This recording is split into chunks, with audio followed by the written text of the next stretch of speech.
And week 6 is upon us. Before we get into the NFL stuff, there's some stuff we gotta mention from college football this past weekend because, good lord, there was a lot of upsets. Uh, Ooh, one of boy, the you ain't lying. one of the lesser ones being Washington beating Michigan.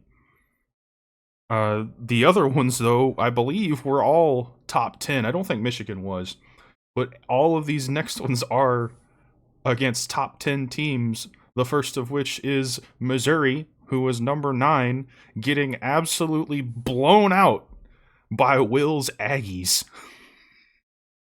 Yes, it's very nice to see Connor Wegman's first game back. Everything looked good. Offense, defense, there wasn't much to complain about.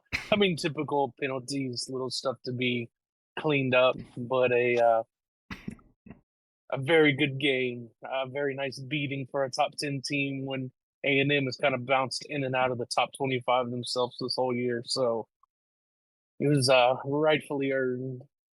Yeah, I didn't expect watching that game to see Missouri get absolutely manhandled the entire game. Yeah, neither did I. When I looked Yeah, at the score after work, it was very surprising to say the least. I expected it to be close. I didn't expect it to be an absolute blowout. Yeah. yeah, The Missouri just simply forgot to show up that day. I don't know what happened to him, dude. But the next two both were going on at kind of the same time. Uh Vanderbilt, 2-2, unranked Vanderbilt beat Alabama, Oh. the at the time number 1 ranked team in the country. Seriously, if I'm a Bama fan, I'm probably about to jump off the cliff after probably the most embarrassing loss I've seen Bama ever play in. Like, here's what's wild about this game, folks. Vanderbilt, as we all know, is usually the carpet of the SEC. The laughing stock. They always the laughing stock. The last time uh, Vanderbilt beat Bama was 1984. That's well over what 50 years, something like that. Like So 40, I think. 40 something years, give or take. But and the fact that Vanderbilt playing at home played probably their best football that I have ever witnessed personally is wild. They put up 40 against the number 1 team in the nation, and they put up 40 against Alabama of all teams. It just blew my mind. Now, and Jose knows this, and actually everybody out here knows this. I was watching that game after Ole Miss beat South Carolina that weekend. I was thinking this Bama's going to catch up eventually. I'm sure of it. It's Bama. You expect it to happen. And what did I tell you? They did the complete opposite. What did I Yeah, tell you? You got to believe. I know. I didn't believe, but now I did. And Vanderbilt, they shocked the college nation world, and that is the very first time I've seen Bama get upset by Vanderbilt. I have never seen Bama's players so visibly upset on the field. I mean, there's been a video floating around of one of their defensive players basically throwing a tantrum on the field as they're waiting for the final few plays. Yeah, talk about being a bunch of crybabies on the field. They got Oh embarrassed. Lord, they sure did, and you know what? I absolutely loved it. Half my well, actually not. There's a quarter of my family that are Bama fans. They always talk trash every year. They were stone cold silent, and I couldn't be happier.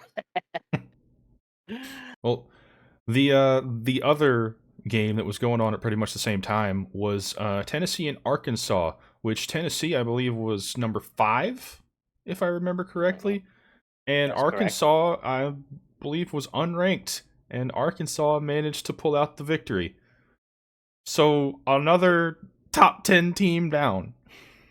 hmm Here's something wild about that, how the game ended. So Ole Miss played Tennessee back in 2021, and it was a crazy game in Tennessee. Now Tennessee at the time was not ranked or anything like that. Ole Miss was, but it's the way how the game ended was awfully similar to how the game ended between Tennessee and Arkansas. So I don't remember the quarterbacks. Oh, Milton, Joe Milton. Joe Milton of Tennessee in 2021. Was trying to throw a last minute Hail Mary, but instead of throwing the Hail Mary, he actually runs out of bounds and loses the football game.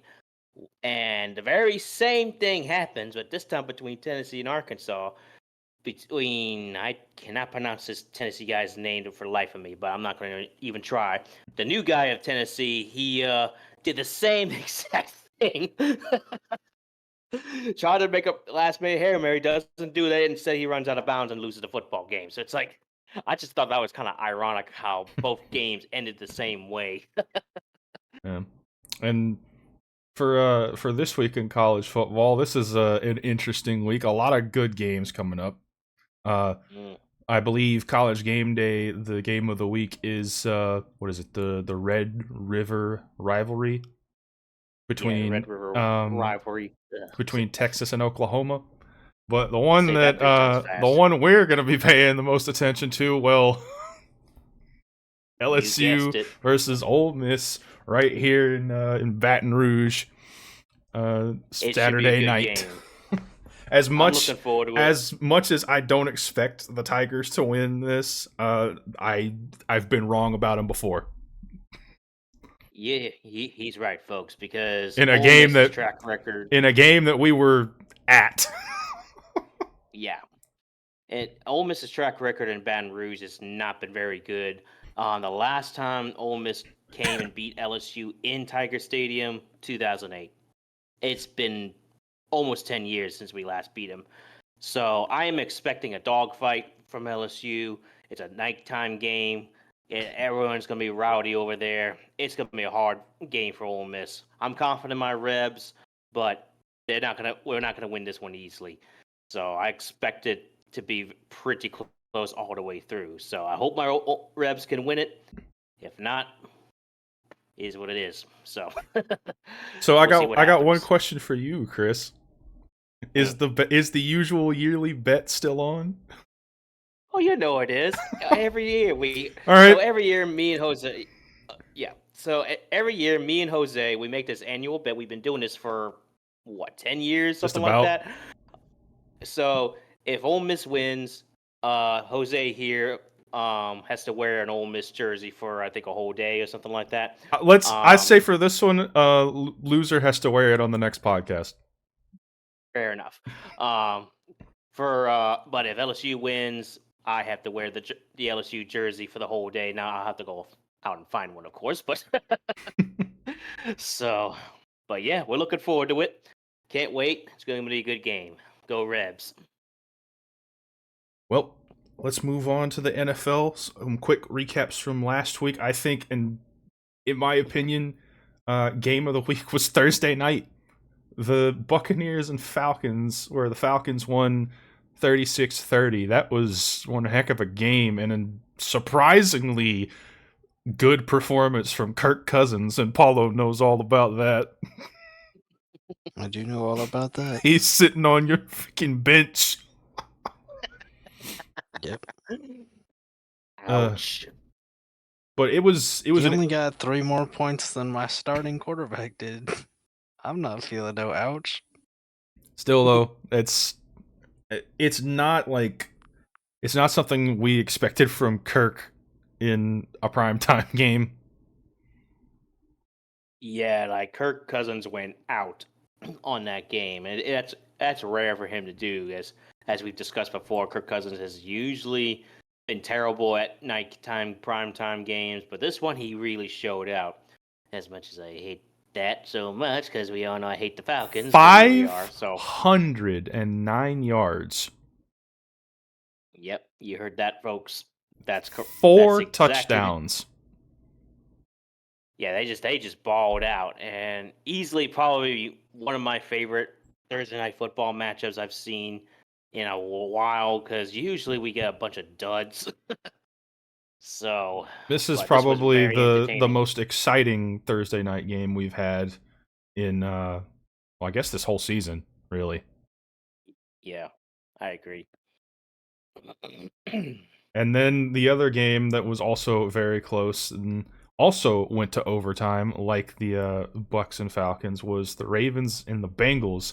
And my God, dude, the Bengals had every chance, and in overtime they They got another did. chance off of a fumble that they recovered, and kicker missed. Yeah, just some rotten luck there. But yeah, like it was a very close battle. Did I see this becoming a shootout? No, but but did I expect it to be a very close game? You betcha. But yeah, the poor Bengals, they just had some rotten luck go their way, and I mean, what are you supposed to do when you miss a field Let's goal? be real, the There's really Bengals defense kind of sucks. It does. Yeah.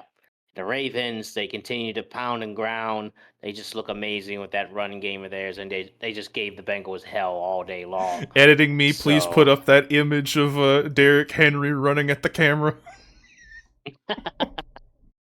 yes, yes. One that Will can speak on here, because I didn't get to watch this game because stupid out of area BS.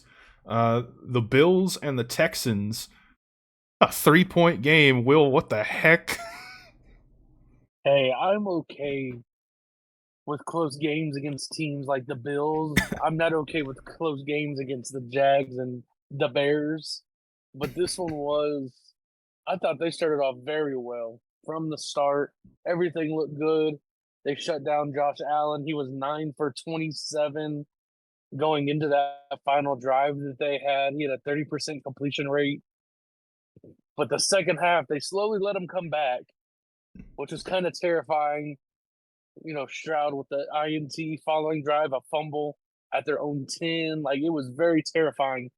What I'm concerned about, though, there's a lot of speculation on it, is that when Josh Allen got hit, on camera, he was knocked out. You can clearly see him knocked out. They pulled him out for one play, did the supposed concussion protocol, and he went back in. So I know the league said they were going to investigate in it. I haven't seen anything further on that, but they talk a big game about protecting players and this concussion protocol, but that was completely unacceptable. The man was clearly knocked out from hitting the turf. But besides that, CJ Stroud doing what he does. You know, Nico went out early after his 67-yard touchdown, so Diggs stepped up. Dalton Schultz was a lot more involved. Tank Dell.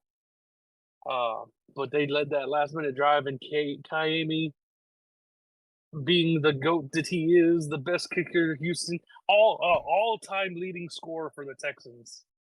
770 points is what he has scored in his career for Houston.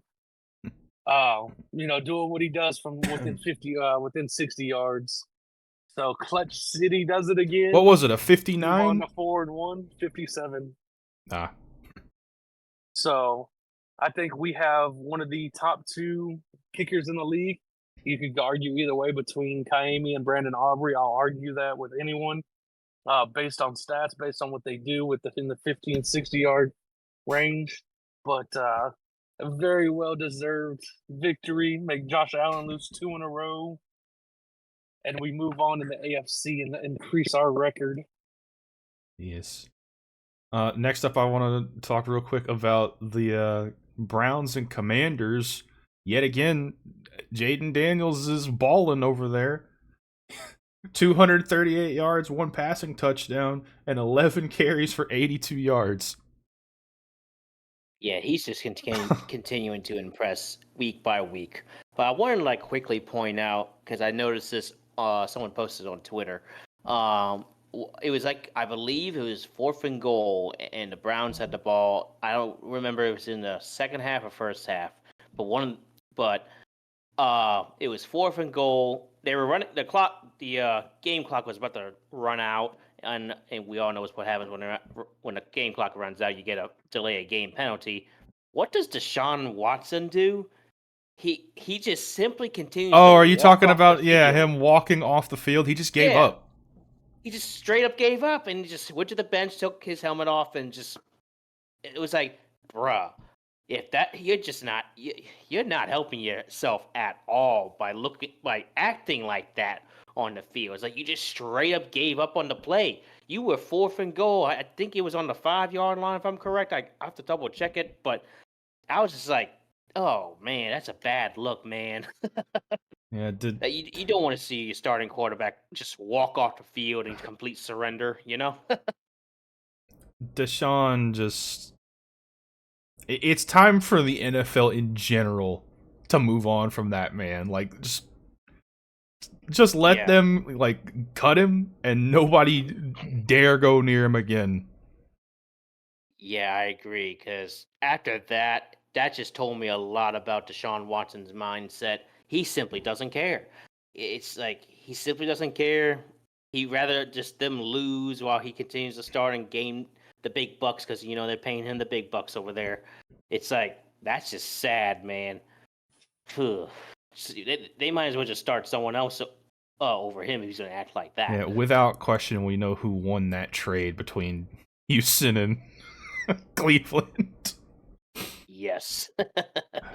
The question is, though, is it time? Is it time for Jameis Winston to go in?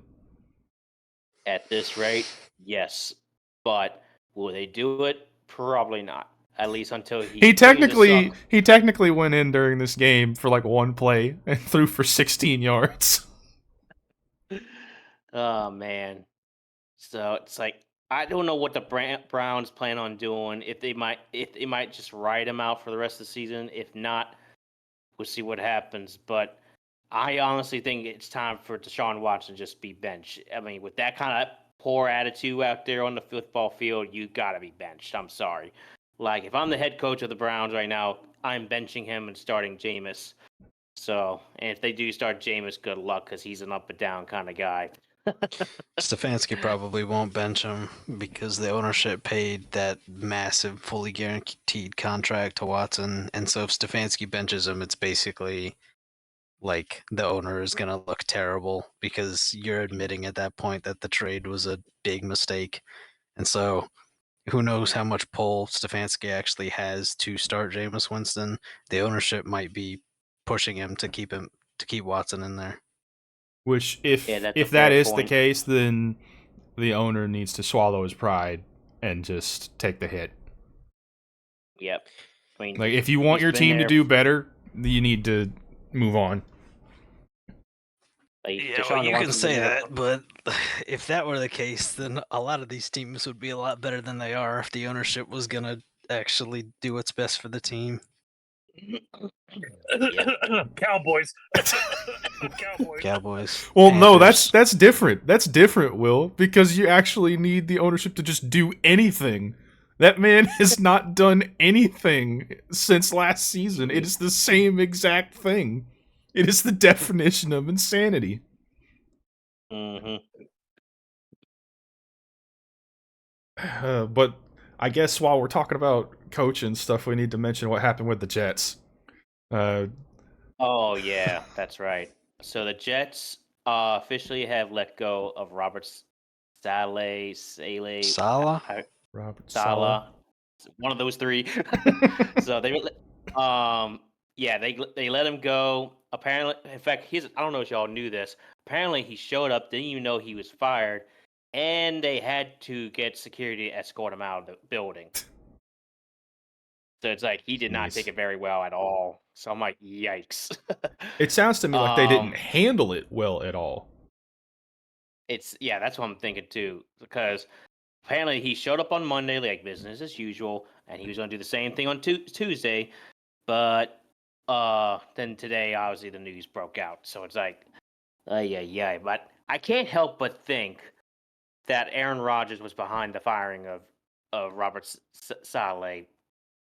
So it's like, because we know Aaron Rodgers' track record with when it comes to like coaching decisions and whatnot, or really management decisions. That is, it's like he has to have a say in the matter.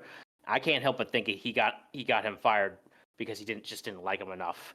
So just conspiracy theories. I don't know if that's the actual real thing, but What I think kind of so contributes to it is I think he kind of just lost the team.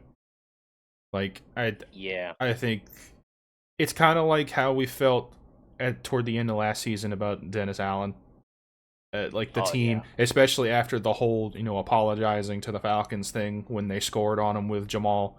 Like you lost your team doing something like that, and I think what Mm-hmm. kind of contributed to it for Saleh was I believe it was a mandatory practice that everybody had to be there for before the season started, and Rodgers just wasn't there. He just didn't show up, didn't say anything. Uh, and when the person who's supposed to be the leader of your team does something like that, what does that say to the rest of the guys? And If the they simply leader don't doesn't give a crap. if the leader doesn't respect the coach's authority, why should they? Yeah, I 100% agree with that. I don't even know in particular why he had the job. Like, maybe it wasn't like bad enough last year, especially with all the stuff he's dealt with as the New York head coach the past couple of years. But it's kind of surprising. Well, yeah, it's kind of surprising that he was even the coach this year. But I guess a lot of it wasn't his fault. But I'm surprised the team wasn't like completely against him as of last year. Like he lost the team to an extent last year as well when he refused to take Zach Wilson out and put somebody else in, even though they were getting demolished. And every day that they had a game, he'd go to that press conference and say, "Oh, Zach Wilson's our guy." And the teammates clearly weren't happy. So I'm surprised that he even had the team on his side before that. Eh, That's a good point. it's. But then again, It's what a could he messy have done? situation. Like we know he benched Wilson for a time last season, but it wasn't any better. It wasn't, but I mean, it's the same thing that you just said with Jerry Jones and them. Like, if it's not working, do something. And if the Jets think that firing him is going to fix their problems, part of your problem is your OC. You have Nathaniel Hackett calling plays. The man who made the Broncos one of the worst teams in the NFL for a time. Not only just one of the worst teams, one of the worst offenses in the NFL. It was putrid. But and that's, it, yeah, no, go ahead. I was just saying it was putrid, and the Jets' offense looks just like that Broncos offense that Hackett was coaching for at the time. So that's all I had Yeah. to say. I was gonna say it's just like how we talked about the other day when we weren't recording though. It's that Robert Saleh was the head coach. He could have easily took away play calling privileges from Hackett and done it himself, and he didn't. I'm pretty Yeah. sure if I had to guess, it's his lack of action that cost him in the end. Probably. It feels like he was just like he's not making changes. At least I not don't with think he urgency. made any changes. Yeah. And I mean, Yeah. Rodgers is old. Like how many years do a lot of your stars have on their contracts? Like there should be urgency. I'm gonna be real. Rodgers needs to retire after this year. This needs to be I've Yeah. been saying this since the podcast started. it. I know, but like, dude, he looks worse and worse every week. Like It's time. I don't. Yeah. What really told me that he just should just hang it up was when he was like doing the whole slow crawl up the field and he was just trying to simply get up. You don't know what I'm talking about? Man crawling like he got knocked in Fortnite. Right. Like it's like, oh my god, this is just sad to watch. Like, dude, just go home and retire. You had a great career. You had one Super Bowl on your belt, multiple playoff appearances under your belt. You had a good ride. Just call it a career. It's over, man. Don't be like Brett Favre, who tried to play till he was 45. Oh, man. That's kind of ironic thinking about it. Yeah, I know. Two of the best Packers quarterbacks just refusing to give it up. It is funny because with Brett Favre, he played for Green Bay for most of his career, went to the Jets for 1 or 2 seasons, and then went to Minnesota. And we all know what happened there. Aaron Rodgers played for Green Bay his entire career. He's currently playing with the Jets. Do we see him with the Vikings? I don't know if it gets that far. Probably. I don't probably think not, it does. Though, but They don't It was just need him. They don't need him right now. that is true. But it would be kind of hilarious if they went that route. But I don't think that's going to happen this time around. But it Yeah. is kind of coincidence. Well, the last thing we need to go over before we go into week 6. You know, we got to talk about it. What happened Monday night? The Saints are in massive trouble. And I think, honestly, Part I of think it- we kind of jumped the gun. Part of it is injuries. We have a lot of people hurt, especially on the O-line. Yes. The O-line was killing us the entire night. And Derek Carr, and he's now injured for the next couple to several weeks. Who knows? His timeline's TBD at this point. But yeah, poor Carr has just had no time to throw the football around, and when he did, he was actually on point. But that was a few Except rare for a couple of occasions. times. Because Yeah, he, like I said, I think last week, he's starting to fall back into those old habits where earlier on in the season, he would still take the deep shots, but he would try to take, short to mid passes in between. Now it just kind of seems like deep shot, deep shot, deep shot. They're not working, dude. yeah, they're not. I'm pretty sure I counted 8 to 9 deep shots, and only one of them was converted for a touchdown, and that was literally one of our 2 touchdowns of the game. It's like, Carr, I get you under pressure, but stop throwing the ball deep. It's ridiculous. It's not working. It's Spread it around. it's exactly what I was saying at the beginning of this season when we did our predictions. Worry about the first down before you worry about a touchdown. Agreed. Yeah, because man, it's like it's just disappointing how the Saints have fallen apart. And of course, a big factor is injuries, like we already said. But at the same time, it's like we're starting to see last year's Saints all over again. But this time under a new offensive coordinator who we had high hopes for after that first 2-game stretch where we put up 40 points against the Panthers and Cowboys. And now we just look terrible, man. Uh, we still got a long way to go before the season comes to a close, and I'm honestly not looking forward to it. Just need to see some improvement if it even can be made at this point.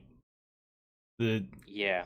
If I can find the clip, I'm gonna put it in of the O-line from Monday night where I can't remember who it was, but that man just ignored the dude that was running at him and just let him get to Carr. I know what you're talking about. I can't remember who it was, but he just straight up just let him go. Missed. Didn't even Yeah. try.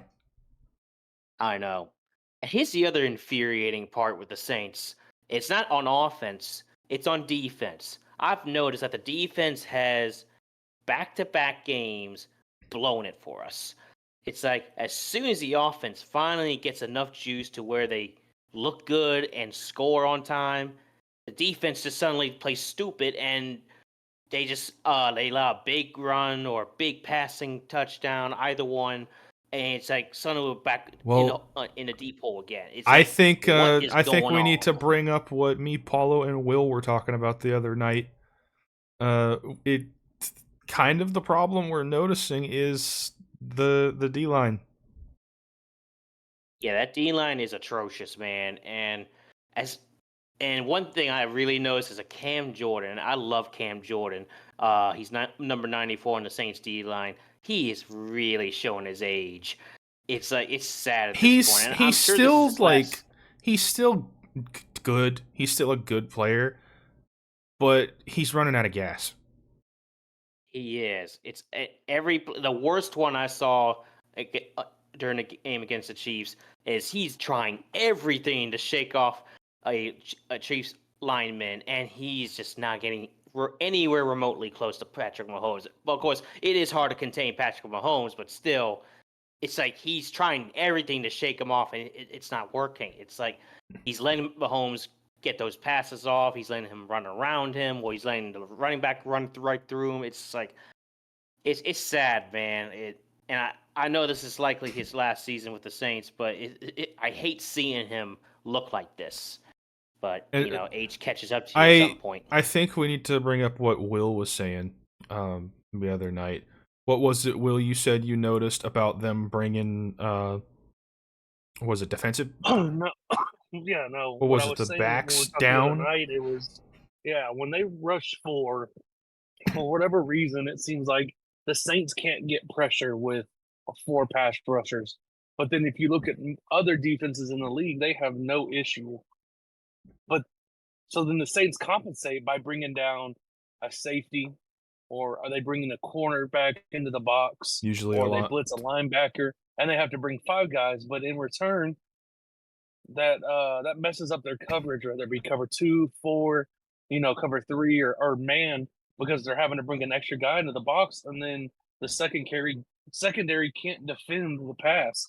So I do honestly think watching these games, because I've definitely watched more Saints games this year than I have in the past, is like that's where the primary issue is they need to either before the deadline go after interior pass rushers and edge rushers. 2, wait till the draft, see what you have, what prospects you're looking at. Or 3, wait till the offseason and kind of do a combination of both draft and go after free agents, because that front 4, like y'all said, Cam is just getting old. He's getting up there in age. Some of these DMs and D tackles can do it for years, like Aaron Donald, James Harrison. Like they're built different and they can last longer. But Cam is getting up there where you're seeing it week in and week out. I mean, you're getting some pressure from Chase Young. I mean, he did fairly well in that game. He got pressure on Mahomes. I do believe he got a sack. He was in there multiple times for pressuring, but that front 4, just like any defense, is where that defense starts. Because if you can't get pressure on a 4-man rush and you're having to borrow from linebacker or that secondary, that's where you start getting burned. And that's exactly what's happening. Even with a team like the Saints, who, they lost wide receiver 1. Kelsey hadn't been doing good. Like, even a team that is struggling is still finding ways to burn them. Yeah. Yeah, you're spot on, Will. That is a big problem I have been noticing as well. Yeah, you just hit I got nothing else to say about that. You hit it the right nail on on the head. It's gonna be odd, especially going forward. No Carr, at least for a couple weeks. Where I believe Will said now that Shaheed is questionable too, so that's gonna be painful. Yeah, we really need him out there, especially against a big matchup coming up for the Saints.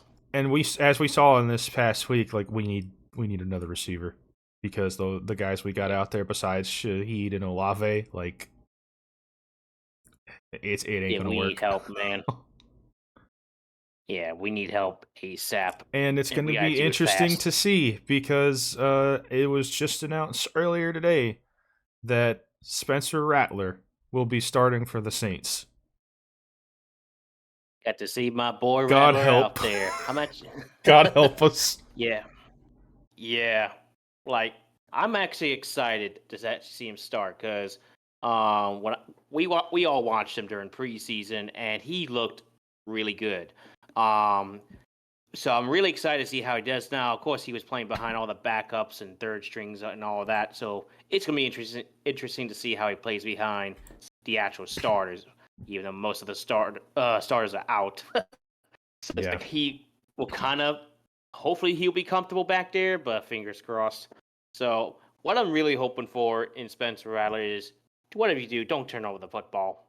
Just try to keep it under wraps. Just be you out there. Play as you were playing in preseason.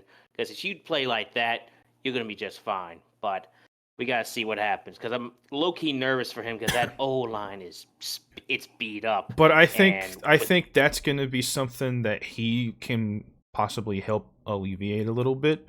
Because, being a rookie, being young, and being a somewhat mobile quarterback, hopefully he can keep the plays alive for a little longer.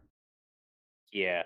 And someone pointed out, actually my coworker pointed out that Spencer Rattler, for pretty much his entire career, has always played under pressure, especially at South Carolina. And I looked at some tape to see if he was correct, and lo and behold, he was. Like, he had pressure in his face all the time, and the man didn't budge. It's like he was comfortable back there, even with the pocket collapsing on him within 2 seconds. It's like So he might be able to thrive out there. Who knows? But of course, the NFL is a completely different beast to college, Yeah. so we'll have to see how it We've goes. had this discussion many times before. It doesn't always translate, but that will be Mhm. that remains to be seen. Let's move on. Yeah. Week 6 here. Teams on bye: Chiefs, Rams, Dolphins, and Vikings. Thursday night football: 49ers at the Seahawks. And the Seahawks are coming. Both teams are coming off of a tough loss. Which Paulo, you still you still feel the same about the Cardinals?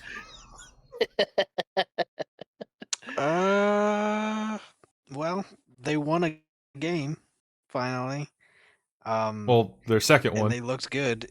Yeah, but they looked good in this game against a good team. I don't know. The question for I me still don't trust is the Cardinals if that's what you're asking. the question for but- me is it that the Cardinals actually, showed up and looked good that day, or is it that the 49ers might not be as good this season as everybody's thinking they are? Oh, well, they're already not because McCaffrey's been out. But yeah, the I think running back it's they a bit of have, both. the running back they have replacing McCaffrey is doing just as well. Yeah, but it's not about the yardage necessarily. Like McCaffrey just has that X factor. Like he can do things that other running backs can't, and he can maneuver in ways that they can't. Like Jordan Mason's still putting up yardage because the Niners have a great O-line. It's kind of like every running back that's gone to the Eagles in the past few years. Look what happened to Sanders as soon as he left, but he was great with the Eagles. But McCaffrey is he's just different. Yeah. But yeah, I get Jordan Yeah. Mason's been doing well. I think it's a little bit of both. I think the Cardinals are pretty good, in a kind of underrated way, and then the Niners might be slightly overrated. I need to see something here. Does anybody know the Rams record so far? Are they also 2-3? I think so. Yeah. Have they won more than one game? I think they only beat the Niners, huh? Let me look real quick. No. If I I can. They don't- lost to the no. Bears. They lost to the Packers. Where are the Rams? No, they are 1-4. So Yep. Oh, never mind. yeah, but right now, Cardinals and Niners are tied at 2-3, and Rams are in last. Seahawks are actually top of that division at 3-2, and the offense still for the Seahawks looks good. I think with this one, I think I'm gonna go Seahawks. One, because it's in Seattle, and I don't know if I have any faith in the Niners right now. Yeah, I'm gonna take Seahawks as well. The Seahawks just look better than the Niners right now at this rate, and the Niners they're just not as good as they were a year ago. It's the And, of course, unpredictability. yeah, and injuries kind of hurt them early on, but they're getting their players back, and they still don't look the same as they were before. Of course, losing Christian McCaffrey for possibly the season doesn't help their case at all. But the Seahawks, I just think they're I just like them better in this matchup. So I'm taking Seahawks by 3. It's gonna be a close game because it's a divisional game, and the Seahawks and Niner games are always a classic, always a good game to watch. So I expect it to be a dogfight. So who knows? Maybe the Niners might wake up. What's surprising to me is if the Niners lose this, it means they have lost all 3 of their first 3 divisional games. Yeah, it's true. Yeah, and that would not be a good thing. I'm taking the Niners in this matchup. I think they're having a bounce back game. And I want to take the Seahawks because they're top of the division and Geno has looked good. But they've lost their last 2 games. They got ramrodded by the Lions, not by the Ryans. The Ryans. The Ryans. Yeah, they got messed over by Prunes' the brother Lions. is out here ramrodding. That's it. people. Yes. I'm gonna have to. Not Chris, too- send me a picture of him. I'm gonna have to Photoshop him on the Lions logo. Oh, I got you, homie. Great. Okay, yeah. Well, they got smacked around by the Lions, and then they just came off a tough loss to Daniel Jones and the Giants. And I think we're starting to see the Seahawks' true colors a little bit. The first 3 games of the season, they won, but they didn't really go against good teams. They played the Tua-less Dolphins. They played, who else did they play? I forget, but it wasn't Patriots. the Patriots. Like it's like bottom 10 teams in the league right now. They didn't bottom do 15 terrible teams. against the Lions, though. Well, they lost by 2 scores plus. They put up what 28 to the Lions 40 something. Like they didn't do Was it? terrible, but they didn't do Yeah. terrible, but it wasn't close. I think it was like 42-29 or something like that. Yeah, it was still like they weren't in contention to win that at Yeah. the end. Which it might come down to the defense for that. It might, but if any team's gonna take advantage of a weak defense, you'd think the Niners would be up there. I don't know. I think that the Niners had a tough loss just this past week, but I think they bounce back. Will is gone. He's dead. He's I gone. didn't. I'm sorry. I was looking at statistics. We're talking about the Niners and the Ryans and the Seahawks. I actually already had this written down, but I think the Seahawks are going to win over the Niners. It's in Seattle. I like the way they've been playing this year. Like we talked about, the way the Niners have been since McCaffrey was out.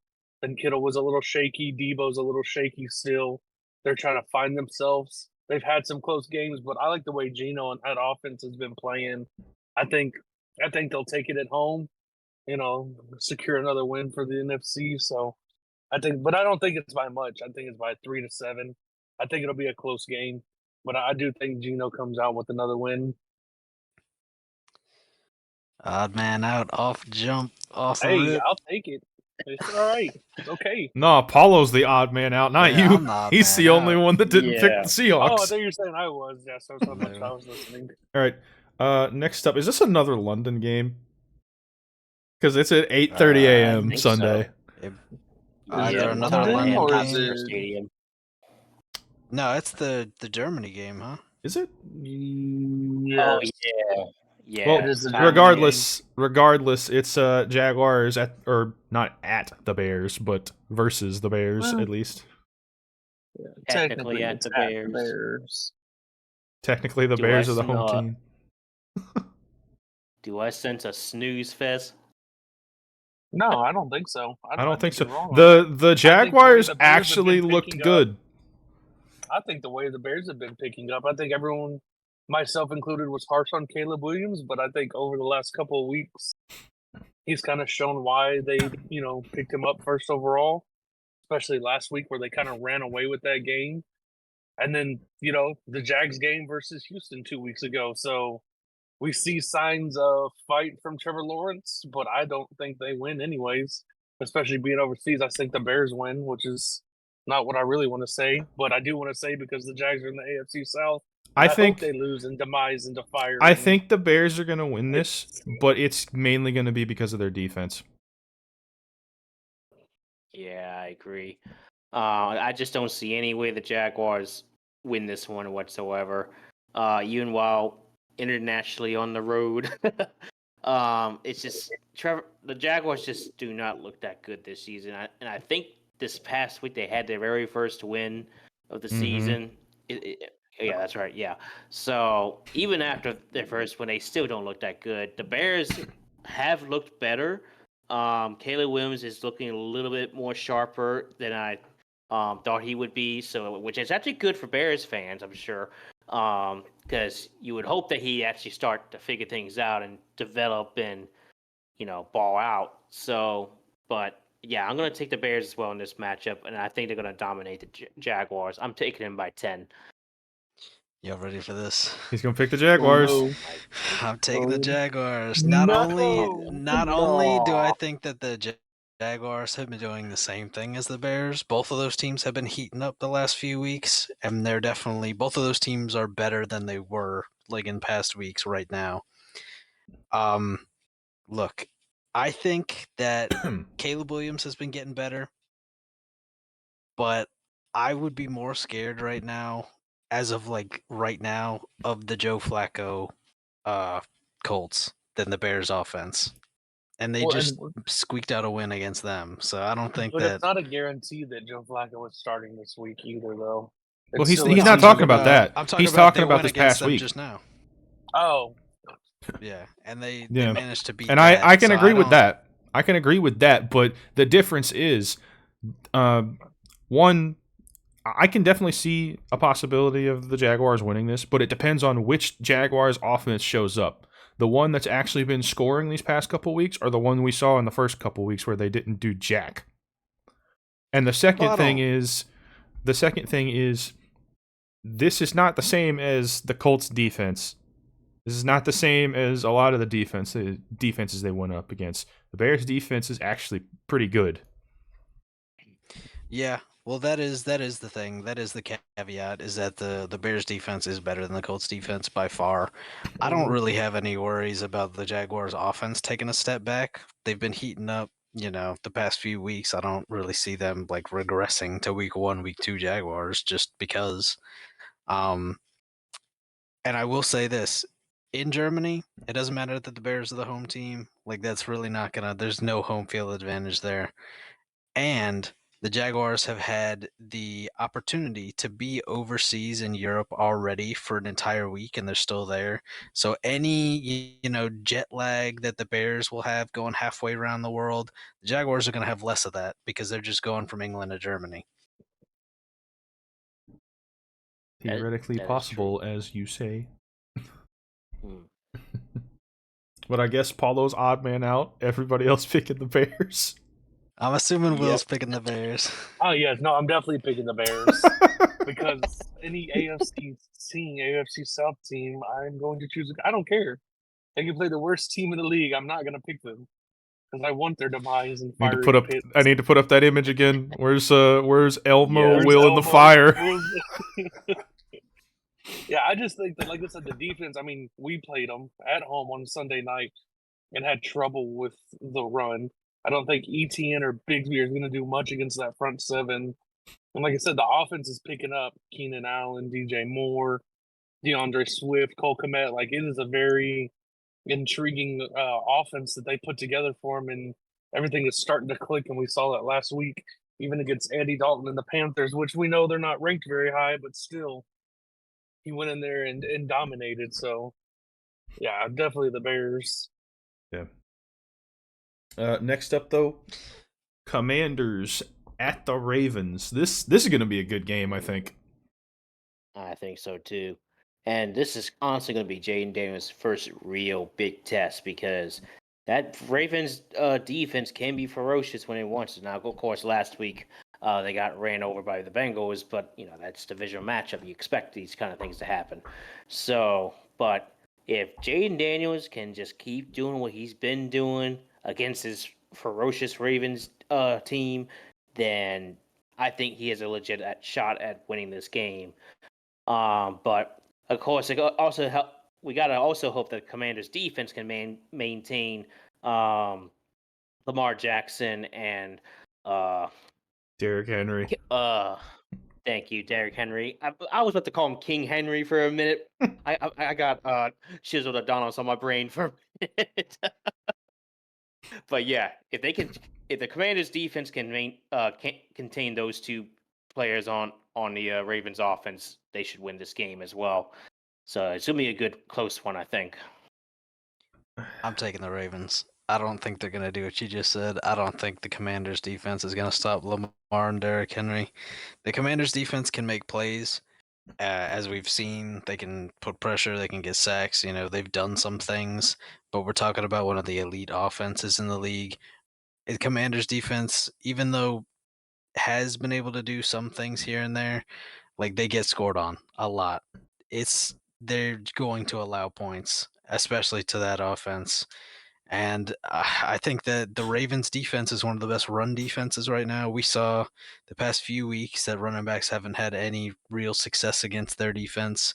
And a big chunk of that Commanders offense is Brian Robinson and Eckler. And if you take that away, or if you take away Jaden's ability to scramble for first down, like how's that going to impact it if he's forced to throw more? I think it will be a good game. I think it'll be a close game. I think the Commanders could win, but you know, if we're picking one or the other, I gotta pick Baltimore in this matchup. Yeah, I'm that's why I I'm said judging this a little differently because the way I'm comparing it is like we've seen both of these teams play against the Bengals, and I believe both in Cincinnati, and they've went very similar. And if I'm being honest with this one, I think I'm putting my faith in Jaden. I'm gonna pick the Commanders, but I'm going 3. See, Alrighty. I think your measuring stick is scuffed because you can't compare two teams to how they played a specific team because different teams have different strengths and weaknesses, and the result might be the same, but I mean, it's all about matchups with stuff like that. I'm So just I it's didn't. they're very similar from the way I've seen things play out. Like especially comparing like with the Commanders and the Bengals, that game that happened a couple weeks ago. They were still able to keep pace with the Bengals. And as we've said, the Bengals defense may not be the best, but that's a team that went into overtime with the Ravens and kept pace with them as well. So I like it could be either one of these, honestly. It's a toss up in my opinion. But I'm putting my faith in Jaden. So I didn't necessarily make my pick. But I have to side with Paulo with this one. Um, just like I really like Jaden in these last couple of weeks, but is one this is gonna be a tough test for him to handle. So this is more like a safe bet for me, honestly, because I think that Jaden Daniels and the Commanders can beat the Ravens, but they really have to show it first. So I'm taking the Ravens. I think they win by 7. It comes down to Will. No, you're just gonna be the odd man out here I'll because be the odd man out. we can't take the Ravens playing the Bengals as any kind of measurement because it's a divisional game. And we say that week in and week out, all 4 of us agree the divisional games are played 100% different. That's why those games are always close in divisions. This is non-divisional. This is AFC versus NFC. This is a Ravens offense that will run the ball for 300 yards and not look the way of a receiver and not look back. I don't think there's many defenses that can contain that. It's either you stand in front of a 6 foot whatever, 230-pound Derrick Henry and try to stop him with your scrawny DB, or you just get your ankle snapped in 3 different directions from Lamar Jackson. Oh, I'm It not. doesn't matter. When I'm saying this stuff, I'm not saying it like they're gonna stop them. It's gonna be They're not. another case like the Bengals game this past I week, don't. though. I don't believe so. I I think don't believe I by think any it is gonna measurement it's be. going to be. I don't think that Jaden Downs and that offense can put up those kind of numbers against that defense. We saw it against the Bengals. I get that. That's division. We know that's how those games are. There's shootouts. It happens interdimensionally across the league. But this is not interdimension. This is straight up AFC versus NFC for 4 quarters. That's not going to happen. I'll be the odd man out. Already then. Next up, Cardinals Packers.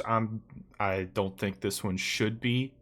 It could be a close game, but the Packers are playing really well right now.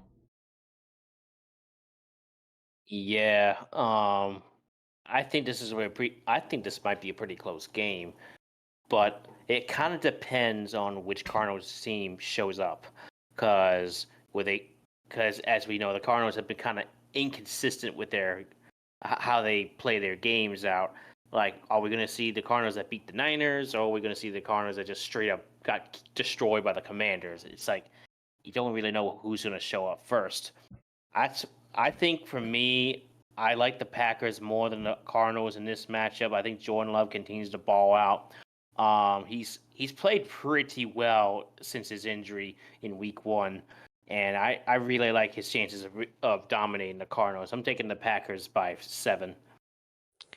I'm also taking the Packers. I think this could be a close game because the Cardinals did have a great game last week. And as we know, the Packers are a great team, but I think that the Packers are just more of a complete team. I think you've got with Christian Watson out, you've still got 3 guys as your wide receivers. You've got Wicks, you've got Reed, you've got Dobbs.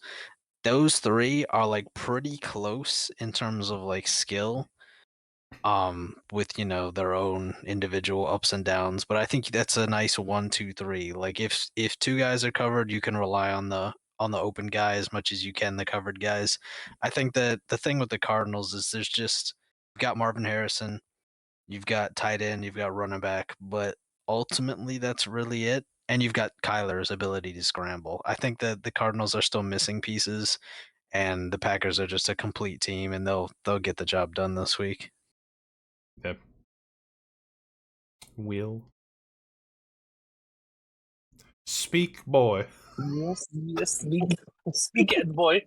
No, I agree, and it's not fully confirmed that Christian Watson is out. He's still limited in practice, day to day with that ankle sprain. But Dobbs is back after his 1 week suspension. But I agree, the Cardinals. I think Chris said it is. You don't know which Cardinals you're gonna get. Are they going to come? Are they going to show up and just ball out? Is James Conner going to run for 100 yards? Is Kyler going to throw for 200, 250? Or is it just going to be, absolutely obnoxious? On the other hand, we know what Jordan Love can do. We know what that defense can do. We know what the receivers and I mean, what's his name? Kraft, the tight end, who has been Yeah, Tucker absolutely Kraft. balling out. Yeah, like who expected that over Luke Musgrave? Like no one. So I mean, I think that offense is definitely firing a lot better than Arizona's is. So I definitely have to side with the Packers on this one. Yep. Packers round the table here. Next up, Texans at the Patriots. Very nice. Interesting stuff going on here. No No. Nico. Nico's been placed on IR. Joe But Mixie's still questionable. the good thing about your Uh, receiver room though is if one goes down, you still got Diggs and Tank Dell. I think the best thing about this matchup is that they're giving us a rookie quarterback to just absolutely smash and throw around. They decided to start Drake May this week against this defense, so this will be fun. I don't honestly think May's that like. I think he's gonna do decent, but it's not gonna be enough to win him this game. No. I mean, it was the same thing with Caleb Williams. Everyone was like, "Oh, he'll do decent." No, we're gonna welcome to the league, and that's just how it's gonna be. I don't Yeah. care that it's in Yeah. New England. Honestly, I think the Texans are going to rock them around big time this week. Just like Will said, this is probably going to be their welcome to the NFL game for him. This is his first game starting. I'm sure he's nervous as anything. Plus, he doesn't necessarily have the best receiver core to throw around to, and he's going up against a really good Texans D line coming up. So it's like I don't see the Patriots doing pretty well under May. I think May has potential. Don't get me wrong, He needs help. but yeah, he needs a lot of help. So I think throw him out there, see what he can do against the Texans. If he keeps it close, that's a win in their book. But I think the Texans win by 10 in this matchup. Yeah, I'm taking the Texans as well, of course. I mean, even with Brissett, we saw what the Patriots couldn't do against Miami. So, I mean, throwing a first-time quarterback out there is not gonna save you the day. Like, this is more of just a game to test the future of your franchise. Like, you're not Yeah. expecting to go out there and win this game if you're the Patriots. You've still got questions for Houston at running back, and then Nico's on IR. But I still think Diggs, Tank Dell, Cam Akers, Schultz. Agumbawale, Dalton Schultz, Schultz. like everything they've Robert got. Woods. Yeah, what you've got left over with the Texans right now is still more than enough to win this game. Yeah, and there's so much depth at every position. We don't have Schultz. We can go into Kate Stover, who I think is having a pretty decent rookie year. From the playing time he's getting, he's made some big plays, made big blocks, which those tight ends are used for. But here's the flip side to it. I can be overly confident, just like last year with the Panthers, which I'm always going to revert to, is you can be overly confident going into a game Trap and then game. just somehow, just fumble. Just fumble a game that you should obviously win, even though on paper and statistically throughout the season your team's better. You could still somehow just fumble this. So they got to keep that in mind, not get overly confident about that, and just stick to the basics, stick to what they know, and just take it just one snap at a time and just go forward. Yep. Yeah. Texans round the table again. Next up, Bucks at the Saints. There's too many questions for me to pick the Saints. The injuries, starting a rookie quarterback who's never started a game in the NFL. I gotta pick the Bucks. Be rough. Gotta pick the Bucks. Yeah. Oh no. What? Y'all ready for this? What? Don't tell me. I'm taking the Saints. Good God, not again. Why? Why'd you say, no, like something was falling? He's gonna be the odd man out again. This is reason. I don't know. This is a gut feeling. I feel like this might be one of those wild games. I could be wrong, of course, but this might be one of those wild games where your backup quarterback, in this case Spencer Rattler, just completely obliterates or balls out against the Bucks. Now the Bucks, statistically and everything, like they're the better team, no doubt. They're on top of the division. They played really well, but they haven't gone against Spencer Rattler yet. They already know what Derek Carr was made of. So it's going to be kind of interesting to see how the Bucks prepare for Spencer Rattler. And, of course, at the same time, it'll be interesting to see how Spencer Rattler plays for this matchup. So while I'm not I'm probably wrong with this pick, but I'm taking the Saints. It's a gut feeling. I'm taking Saints by 3 points in this matchup. Yeah, look, I would love for you to be right. I would love to be wrong We all about this would. one, but I'm also Yeah, I not get it. delusional. The Bucks are a completely, well, for the most part, healthy team. We are definitely not. We're throwing out a rookie QB with no NFL experience. We have the same issues that we had last week with just personnel not being completely there, on the defense, on the receiver side, and then it could be even worse with if Shaheed doesn't play, or even if he's just banged up going into the game and still plays, that doesn't super help. There, of course, there's a chance Spencer Rattler could go out there and be like the answer. He could be the Saints savior, but I just, I don't foresee, like, maybe in a week or two, but I don't foresee it against a clearly better team that's going to the playoffs. I just I don't see it. I gotta take the Bucks. I don't blame y'all one bit because this is more of a gut feeling. My gut could be wrong, but I don't know. It's just it's kind of like how I had a gut feeling that the Packers would upset the Cowboys in the playoff game. That's that kind of gut feeling. We all know how that turned out. So I'm praying and hoping it does turn out that way so this time. So if Rattler goes in here and balls out, are we going to call him the second coming of Breezes?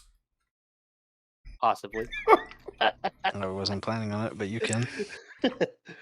Go sit in the corner immediately. Don't you ever say that joke again. Just go sit in the corner. Well, technically, I'm in a corner right now, so I'm talking to Jose. Hold on. Go to the corner. No, I don't. Unfortunately, as much as I'd like the Saints to win as a second team that I favor, I just don't see it either. The Bucks are offensively are playing better. They do every year. Defense is kind of middle of the pack. It's never top tier. It's never bottom.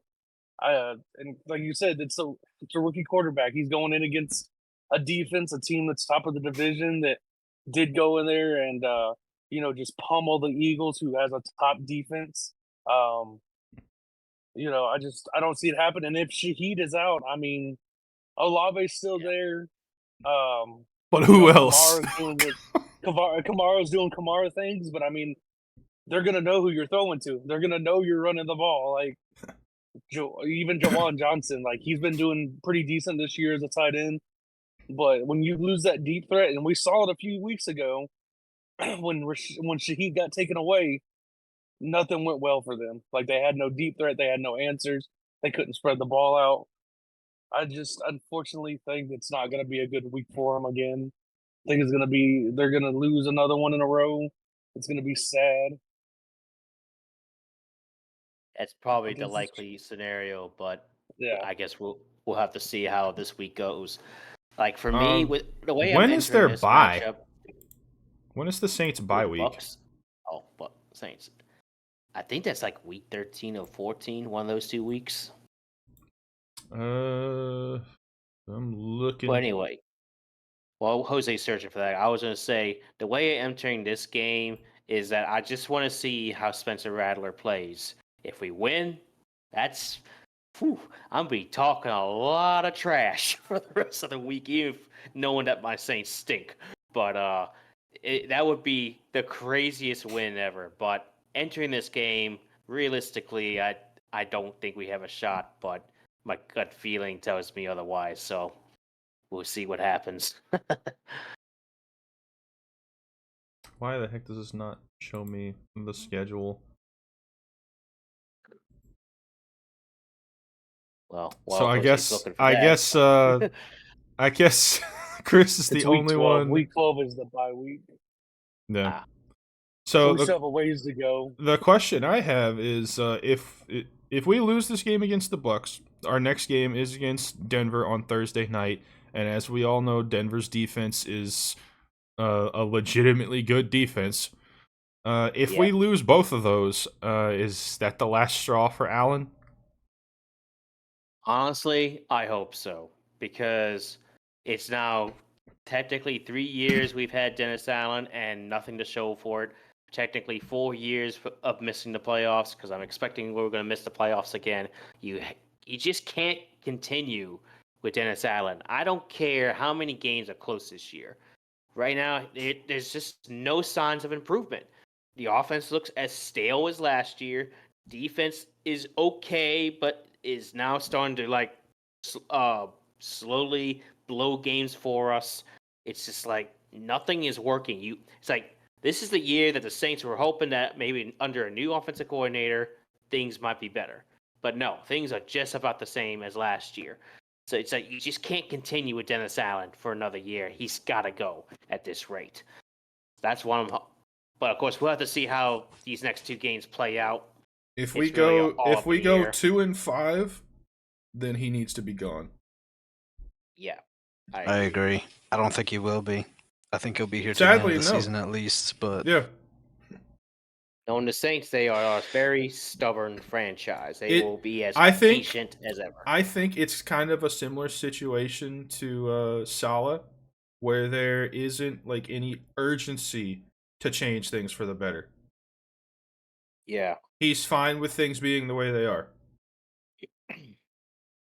Well, but the difference is that it feels like the ownership isn't necessarily, feeling the urgency either, or else we would have had Allen gone last year.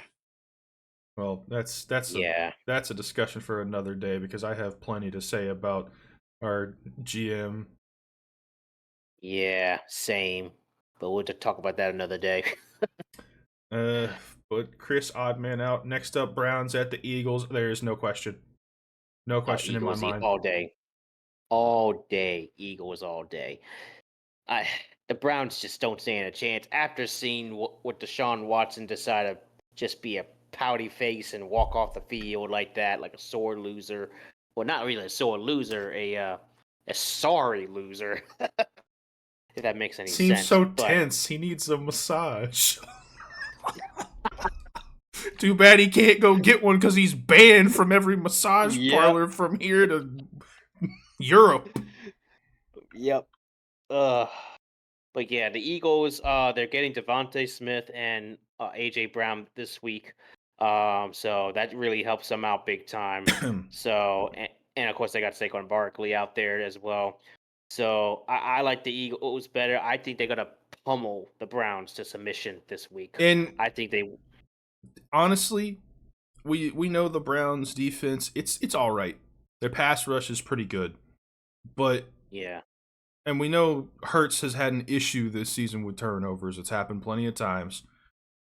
Even with that, the Browns offense isn't good enough to do anything with them. They don't stand a chance. I think the Eagles defense is just gonna have a field day against the Browns offense. That's why I think the Eagles could win by 14 possibly. Yeah, I'm thinking 14 plus. Yeah, I think the Eagles are gonna give them the business this week. It's in Philadelphia for one. You know, you getting AJ Brown and Devontae Smith back. You still got Saquon, you still got Goddard, you still got Hurts. You know, the Browns have not scored 20 points in a game this year. I don't see that changing. Wasn't the especially closest they Eagles got defense. against the Cowboys? Yeah, it was like 18 points or something like that. But yeah, I think that it's going to be at least a 2-score victory for the Eagles. 10, 14 points, I think, is easily going to happen. If not, it could be more than that, to be honest. Does Will share the sentiment? Oh, for sure. Yeah, no, I don't care about Deshaun Watson. I do because I have Amari Cooper, but it does not matter at this point. I am over it. I have dropped him from fantasy. He is gone. I have pulled a Jose with Stephon Diggs and banished him to the shadow realm. No, there's no, like you said, you get AJ Brown, Devontae Smith, Saquon's been balling, Dallas Goddard's having a year as a veteran tight end. Like everything points to the Eagles and whatever team Cleveland faces this year. Like nothing points to them that they can pull off a win. Like especially when your quarterback, who showed it last week, like we've already talked about tonight, is not interested. He doesn't want to win it for the team. When you walk off in a fourth and goal situation, when your offensive coordinator, your head coach is telling you we're going for it, and you continue to walk off field, like that is just unacceptable. Like you're not invested in the team that heavily invested in you. It has given you multiple chances based on allegations and the situation that surrounds you, and that's what you do with the team is really sad. And I think Johnny Manziel is out there somewhere smiling, knowing that he is no longer the worst quarterback that the Browns picked up, the decision that they made. So, I think Cleveland is terrible for the rest of the season. No hope. And which, hey, I mean, there is hope. There is Nick hope, Chubb, and his name is Jameis Winston. It's not. No. He will do better than Deshaun. He will do better than Deshaun. You can't tell me otherwise. That man's name with that offense and that good head coach. Okay, next up. Colts at the Titans. Is there any question? Especially if Flacco starts. I wish they would just tie. I hate both of them. Will. Want to see them Will. lose. I will say it every time. I have 2 more games where they play each other. I No. feel that. Tennessee is not winning. I don't care if Anthony Richardson starts. I don't care if Joe Flacco starts. They're not winning. They're not. Will Levis has utterly and shamefully disappointed me and made me a fool, just like the Bears last year. I'm sorry, D-Hop. I'm sorry, Calvin Ridley. Your team is terrible. Should have been disappointed as soon as you found out he puts mayonnaise in his coffee. Yeah, no, definitely. I gave him the Ugh. bitter chance. White people do what they do. I was hoping he'd be an okay quarterback after that, but apparently not. But no matter what, yeah, whether Anthony Richardson starts or Joe Flacco, because Josh Downs has been balling, Alec Pierce has been balling. The downside of the Colts this week, though, is Jonathan Taylor is questionable, and Michael Pittman will be out for the next few weeks with a back injury. They just announced that today. So Oh, I didn't even see that. you're losing wide receiver Ouch. 1, you're losing RB1, possibly. I do want to mention though Um, that Downs did not practice today because he's got a hurt toe. There's a wide receiver too. So, now we fall into the situation like the Eagles with where you're in fourth and fifth string wide receivers that no one's ever heard of. But even at that chance, I still believe the Colts win. Like there's nothing, which terrible for me because that still puts them in second place. I need this to even out, and they need to go to the bottom. I would rather face the Titans than the Colts.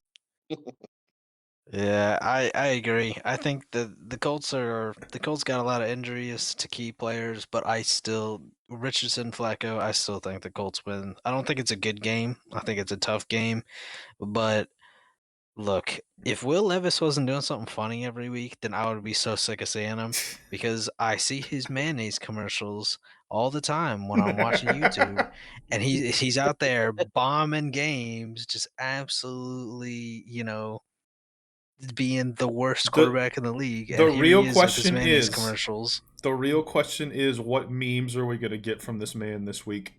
Because there's always one to come out of each game. Yeah, I don't know. He's on record pace to be the most consistent meme king in NFL history. Yeah. I don't know if this is one that the Colts win. I think it's one that the Titans lose. Yeah. Levis is going to throw a pick or two, and I think that the defense for the Colts, as bad as it is, he's going to come up with the ball once or twice, and that's going to be the Yep. difference. Yeah. So it's I'm taking Colts Colts as across the well. board. Yeah. With Anthony Richardson playing, I think the game is close, just because he hasn't been playing well. With Joe Flacco, I think it's a blowout. Like that's just how I see the two quarterbacks at the moment, just based on the season. Is Anthony Richardson hasn't been doing great, but Joe Flacco this man has somehow found the elixir of life, and is still just balling, even though he has been retired, even though he's come off the couch eating potato chips. Like he's still out there doing prime Joe Flacco Ravens things for whatever reason, and it's Yeah. very suspicious. You got to think that if they wouldn't do it because not only is it in conference, but it's in division. If the Titans got their hands on Joe Flacco, then that team might be playoff Oh yeah, contender. legit. Joe Flacco throwing to D Hop and Calvin Ridley, like that's It would be disgusting. insane. Yeah, that's like super disgusting. Like I would be concerned at that point. Well, next up, and this one's a tough one because I genuinely don't know what to do here. Chargers at the Broncos. I genuinely don't know what to pick for this. Broncos got a good defense. We know that. Chargers have an kinda hard to okay determine defense. right now. Their defense is all right. Yeah. But the Broncos' offense is slowly starting to develop as the season goes. They're getting better and better each week. And Well- as much as go ahead. I was just gonna say, yeah, I'm taking the Chargers. Just make it real simple for Wow. you. I don't know how we Alright. got to the point where we're looking at the Broncos defense as one that has leapfrogged the Chargers. The Chargers have a better defense than the Broncos. Like we're saying that the Broncos have a good defense because of still potentially a fluke game against the Buccaneers, against against a team in the New York Jets that has been struggling in a rainy game that was under 30 points total for that entire game, both teams. Like that's not a great indicator. And then the Broncos just went against the Raiders, who benched Minshew in the first half or even third quarter maybe, and put in dude who's starting from last year. I forget his O'Connell. name. Yeah, O'Connell. And they had no Devontae Adams that entire game. So I'm not taking that because they bottled up the Raiders offense. I'm not taking that as a good defense, credit or anything. I think that the Chargers are much more proven of a defense against a lot better teams. Um, and I think, Herbert was hurt the past couple of weeks before their bye, and a couple other players were struggling. I think people are forgetting that the Chargers started off this season really good, and they're gonna get back to that this week. Yeah, because I don't agree with Paul because I'm just even looking at the offense of the Broncos. Like we can talk about as much as the defense as we want, but Bo Nix, I mean, 19 for 27, 206, and 2 touchdowns. But then you look at receiving. The running back had 5 for 50. Cortland Sutton, your wide receiver one went 2 for 32. Like you did not. Your receivers aren't even involved. Like your running back is more involved than the receivers, and you can't rely on that constantly. Like even the run game, Javonte Williams only went 13 for 60. So it's not like the offense is out there spitting out crazy numbers week to week, Oh no, but that's what I'm saying. But They may not be great on offense, but they've been getting better and better as it goes. They're definitely better than they were like week 1 and 2. They're improved. I just don't know if it's going to be enough against the good Chargers defense. Yeah. My thing is there, and you can say what you want, Paulo, about the defense for the Broncos.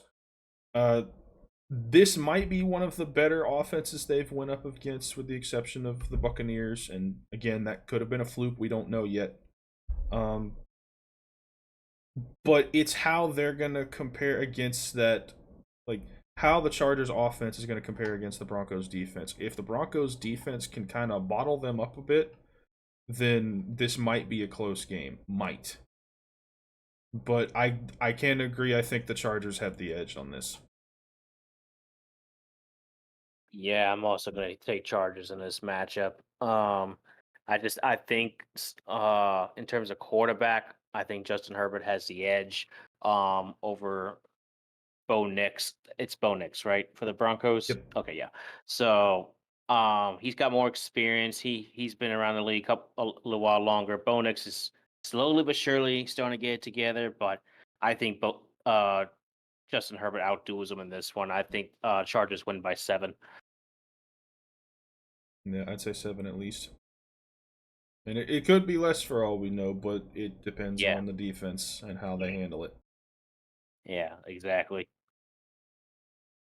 So it's Chargers across the board there. Next up, Steelers at the Raiders. I'm picking the Steelers just because of defense. Yeah, Steelers easily. The I'm picking Raiders just Steelers because of everything. yeah. Well, the Everything gets offense is Raiders kind of suck. offense is a little so-so for them, in all honesty. But I mean, I don't even say so. I honestly don't think it's so. okay. I mean, It's okay. It's not anything amazing. Yeah, it's an all right offense for the Steelers. It definitely doesn't compare to the defense, same as it has been for the past few years. But the Raiders are just the Raiders of the Raiders. O'Connell starting this week. Still no Devontae Adams because he's on the trade block and he's not playing. The run game for the Raiders hasn't been great. You got Jacoby Myers and Brock Bowers. Who else are you gonna throw to? Nobody. Yeah, there's really If O'Connell can nothing. even get him the ball against the Steelers defense, that's gonna be out to get him. Yeah, Watt Yeah. is TJ going to Watt's about to be. have a field day. He is about to be running down that Patrick man's throat. Queen. Yeah, I mean Minka. Like they're all like each level of that defense is just gonna have a field day. Yeah, Yeah. like that Steelers defense, it's gonna be they're gonna have too much fun against that Raiders offense because they're gonna just manhandle them to submission. It's gonna be brutal. I think. I think the Steelers win by. I'm gonna say they win by 10. I'm taking Steelers as well. I don't know how much they're going to win by just because the offense isn't, super high powered, but I don't think the Raiders really have much of a chance. No, I don't think they do Yeah. either. Next up, Falcons at the Panthers. Despite the Panthers being better than they were with Dalton as the QB, they're not beating the Falcons. Not after this week. Yeah, not at all. The Panthers don't stand a chance. The Falcons are starting to catch fire, and I hate that so much, as y'all know. But anyway, so Falcons are edge catching fire. They look just too good. Kirk Cousins looks amazing. Um, and I think they're going to smoke the Panthers to death. I think they win by 2 touchdowns at the very least. So, I agree with that. yeah, I'm taking the Falcons as well. The Panthers have been better, but the Falcons are looking like the dark horse that we made them out to be before the season started. Like we might Yeah. be right about that one because they just beat the Bucks, which is another team that we think is probably going to the playoffs. The Falcons could very well be a playoff team. The Panthers, the Panthers had a stim, but I think it's wearing off. They're losing health. yeah, for real. Yeah. Wheel. Can confirm. Yeah, I mean when you get beat 34-10 by the Bears last week, like, is there much hope to go up against Kirk Cousins who threw for 500 yards? Not really. 500 yards against a better team. Yeah, against a much better team. So it's like, well, is there really any question? No, Kirk not at all. honestly might get pulled. Like I think they might it get was funny though. they might get that like far ahead. I think it's funny that he does it on the night that Matt Ryan gets recognized as a Falcon, and he's like, "Yeah, that's cute and all, but let me still throw for 500 yards and 3 or 4 touchdowns. Let me make it about me." Like, that's just some stuff Kirk would do. Hey, he had to win he had to, well, I mean, the alternative is losing the game on the night that Yeah, Matt Ryan is getting honored. So you got to do what you got to do. yeah. Pick your poison. Big Either No, be a Kirko hold up. doing big disappointment or just Kirko take the things. show. Yeah. No, wait, hold up. Y'all got it all wrong when it comes to honoring Matt Ryan from that last Thursday night game. The best way to honor Matt Ryan is to blow a 28-3 lead in their own house. Why would that honor him? There we go. Because that's what Matt Ryan is known for, choking that Super Bowl lead. That's not up to Would not him though. honor He's him. not playing defense. Yeah. But So, Falcons cross the board. Next up, this one honestly I think should have been the Sunday night game instead of what the actual Sunday night game is. Lions at the Cowboys. Absolutely not. I get to watch another Bengals game this season because it's I on feel Sunday like- night. I feel like this should have been a Thanksgiving game. This feels more like a Thanksgiving game than it does a regular season or like Honestly, yeah. a I Sunday agree. game. yeah. Like usually, I feel like they play the Lions during Thanksgiving. So They do. I don't The know, this one Cowboys kinda play feels- every Thanksgiving as well. Cowboys and the Yeah, Lions. They just don't that's play what I'm each other. saying. This is just kind of feels off. But I think it's going to be a great game. I'm If picking the Lions, Lions- though. Yeah, I'm picking Lions as well because the Cowboys, they just don't look that great. And yeah, they did beat the Steelers the other night, but it's the Cowboys' inconsistencies this year so far. Like their run game is very hit or miss. Their passing game is okay at best. Their defense is constantly getting gashed. I don't like the Cowboys in this matchup at all. I like the Lions better. I think the Lions finally woke up against Seattle a week ago before their bye week. I'm taking the Lions all day by 7. Yep. I'm taking the Lions as well. The Cowboys have been very vulnerable this year, but I won't sit here and pretend like the Lions haven't been. The Lions have also been Yeah. not super like dominant this year. I think there is a little bit of like recency bias with it because Dallas like struggled to beat the Steelers, but then the Lions crushed the Seahawks. And I think, it is a little short-sighted to base it off of just this past game, but it is what it is. Like the Lions could very well have like woken up to their full potential because this is what we thought they were going to look like a little bit more. Yeah. Yeah. Dallas is just, they're squeaking by week after week, or not even that, or they're just taking a loss. So I don't. Is this a Detroit game or is this a Dallas game? Dallas. In Dallas. Okay, I don't really think it makes so much a difference, but I think that Dallas Yeah. still loses. If the Saints can go into their house and smack them in week 2, I don't see the Lions being any different. Yep. Yeah, I agree. Yeah, Well- I feel torn because it's the same thing for both sides. Like I think Paulo summed it up well. Like neither team has looked like extravagant like they should, especially like last season, where both teams were doing fairly well early on. Like neither one of them is doing anything phenomenal.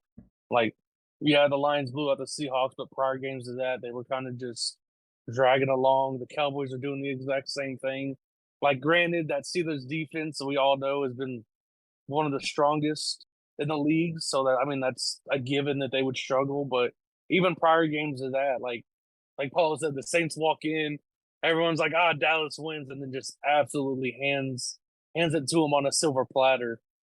So I want to say Detroit, but I also want to say Dallas because it is, like, but Paul's right. It doesn't make a difference if they're at home because they literally got blown out at home. So Not for the once, but sake of twice. it, yeah, for the sake of it though, I'm gonna stick with it. I'm gonna say Jared Goff gets a win in Dallas. I need him to score big this week. Yep. It's also a revenge game from last year. This is true. Whenever they went into Dallas, and they probably should have won that game and didn't. Which is weird that it's in Dallas again this year. That is true. Well, Lions cross the board. Next up, Sunday night, Bengals, Giants. I want to say the Bengals are going to win this, but I can't trust that defense, man. I just can't. As bad as This the might be Giants are, I can't trust it. Yeah, this might actually be that one game where the Giants can actually move the ball very effectively because that Bengals defense is it's atrocious, man. And while we all know the Bengals offense is just fine for the most part, it's that Bengals defense that concerns me a lot. It would not surprise me if the Giants keep up with the Bengals in this game, but I still think the Bengals will win by 3. Yeah, the Bengals are moving up to 2 wins.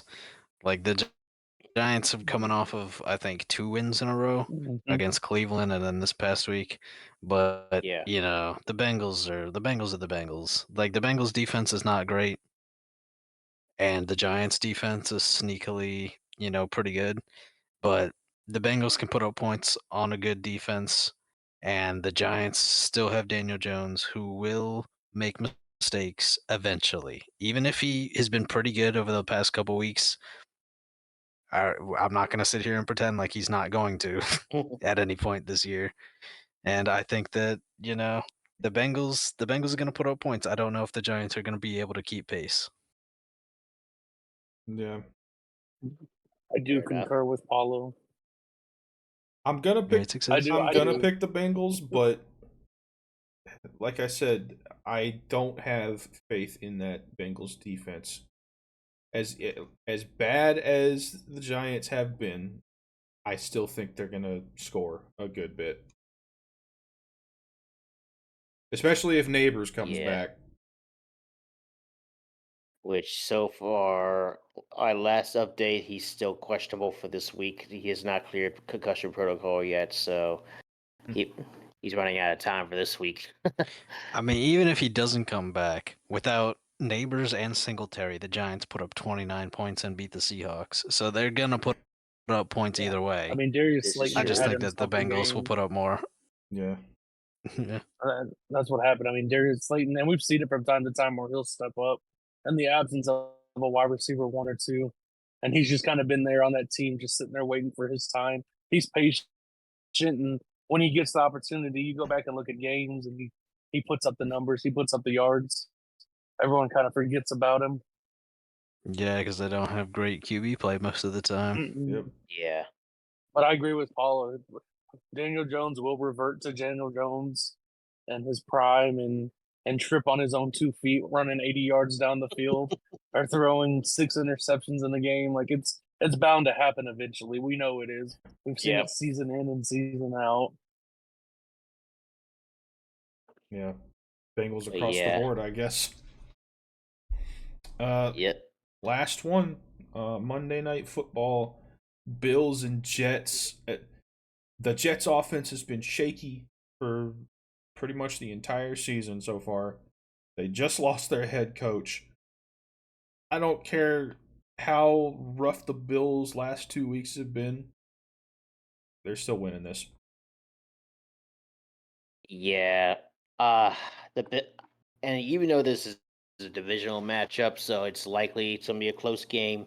I just like the Bills better in this matchup. The Jets are kind of in peril right now. They just lost their head coach. Their interim head coach is making his first debut. We don't know how he's gonna do this week, how he's gonna prepare the team and all. So it's Who like even is it? I don't like the Jets in this matchup at all. I don't. The DC, I I don't. think. It's the I think it's DC. their defensive coordinator as the interim coach. Interesting.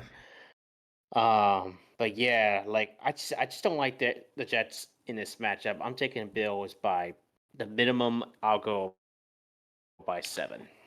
I'll take the Bills as well. I don't think it's going to be a blowout. The Bills No. kind of looked. The Bills were exposed this past weekend. You know, they didn't have Shakir, but, you know, you still had James Cook and you still had your other pieces there, and it wasn't enough against the Texans. And I think that something to think about is that a lot of times when teams fire their head coach, those teams look a lot different in the very next week under the interim coach, whether it's, the team banded together a little bit, or, there's just something different. Yeah. We saw what happened when the Panthers fired what's his name? From the Colts, the guy that they brought in to like fix their team last year. That was the Colts head coach that didn't. I think it was Frank Yeah, Frank Reich. something. Frank Yeah, Reich. there you go. As soon as they fired him and they brought in Steve Wilkes, they started winning some games. And Steve Wilkes was, I think, the defensive coordinator before that. It wouldn't be unheard of if the Jets pulled a surprise win. I'm not banking on it, but I think that they'll look different, and that might make it a close game. But I'm still taking the Bills. Yeah. Yeah, that makes sense. Will. Yes, I agree. I think the Bills got exposed without a wide receiver one, and it showed. Like I said earlier, he went 9 for 29, the lowest passing completion, 30% in a game. Like that is atrocious. And I Yeah, mean, that was not luckily good. they had James Cook, like Paulo said, or else there's not even a touchdown on the board, right? Yeah, he had the big ball to Keon Coleman. Very poor tackling by the Texans secondary to allow that to happen. You Saints fans knows what that's like. Okay, that was Playoff. uncalled for. But yeah, I do think that the way the Jets are, they're in like this turmoil, which is terrible. I mean, DC is going to be your head coach. Like even besides Robert Saleh, like that team has not been playing good in general. Like you have Aaron Rodgers, you've got Garrett Wilson, Alan Lazard, Brees. Like you've got this team that is a very well put together team, and you're still not doing anything. I think that's more than a head coach problem, but that's just me because the head coach isn't on the field throwing the ball, running routes, running the ball. Like there's more of an issue at hand than just Robert Saleh. Uh, but I do think the Bills, and we've seen them. I mean, we've seen how they play all season long in previous seasons. I think they do go in and get a win. They kind of bounce back, reestablish themselves. It's a division game, so it's gonna be, it's gonna be a fight. But I do think they come out on top. Yeah, I think it's Bills all around. A lot of common picks here this week, though. A few times being the odd man out for everybody but Will. Yeah. No, was I not? I felt like I was. I don't think you were on a single one of these. I know Paulo was because he picked Twice. The first two. Yeah. The first two, you were the odd man out. I'm the odd man out on the Hey. Commanders. Chris is the odd man out on the Saints. I can't help it that I have good picks. Oh, speaking of, we didn't even say Right. our records for last week. Yes, we're gonna skip that. An Why? atrocious 6-7 last week. I think I was the Ooh. reverse. I think I was 7-6. Wait, you were also 6-7, Will? I think I was Yeah, too. mine and your picks were like literally the same last week. Yeah, I think me and Chris ended up the same. Weren't Yeah. you 7-6? Yeah. Yeah, 7-6. Yeah, not great, Yeah. but we're staying above .500. Yep. Yeah, I hope to not repeat that 6-10 record I had 2 weeks ago. I hope to God not. I hope none of us I hope repeat that. I hope you do. Oh, you Silence. shut up. Silence. Yeah, I was 6-7 last week. Yeah. Big oof. Oh, baby, Uh. cast some voodoo on you on your fantasy team. Me and Will have already done it. Stop. What do you mean? I'm already 1-4. How much more voodoo can you put on me? Somebody make Chris lose again this week. Oh, I've you, already got it in the silence. No, I ain't worried about Chris. I'm focusing the voodoo over here on Ole Miss. You shush. You shush. What was it I said last week? AstroTurf in a bag of fleas. Your QB now has backwards knees. As for Go to Jackson hell, Dart, LSU. Jackson Dart, more like Jackson Fart, huh? oh, Yeah. Got Oh, him. yes. How God. original, man. Jeez.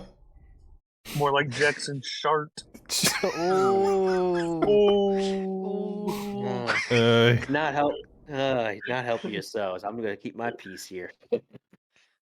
I'm not gonna say anything though, because like I said, I kind of expect the Tigers to lose. Yeah, and I'm not saying nothing because every time I open my big mouth thinking Ole Miss is gonna win big, we end up finding new ways to lose big. Yeah, I'm gonna put up the picture from the last time you started talking before we went to Yeah. that game. Yeah. Editing me, That was show fun. the evidence, please. Yeah, funny quick story. Me and Jose went to an LSU Ole Miss game 2 years ago, and this was like when Jackson Dart was a freshman, and we made our annual bet. This was when LSU was at a low point in like years, and I expected them to lose that game, but we got free tickets and we're like 5 yards from the field, so we didn't care. Exactly. It was a good time nonetheless. That turned into the best LSU game I've ever been to in my life. Yeah, and that was the worst LSU Ole Miss game I've ever been to in my life. That was humiliating. Yeah, well, all the ones And you've been to have been a loss, so... this is true. This is why I'm not going to the game this time. No, we should have went. We should have went. No, silence. But yeah, but as I was saying, like LSU beat Ole Miss that day, and we made our annual bet. But this time we had a twist to it. He gave wore me the his- jersey out of the stadium. Yep, and I kid you not, when Jose said, "Hey, you ready to put on the jersey?" There were like maybe 10 frat boys, and They were cheering this man on as he took off the Ole Miss jersey and put on the LSU one. Yep, and I honor my bets. I wore that thing proudly and in complete disgrace, but But so we'll be back next week for week 7, and until then, go Tigers. Goodbye.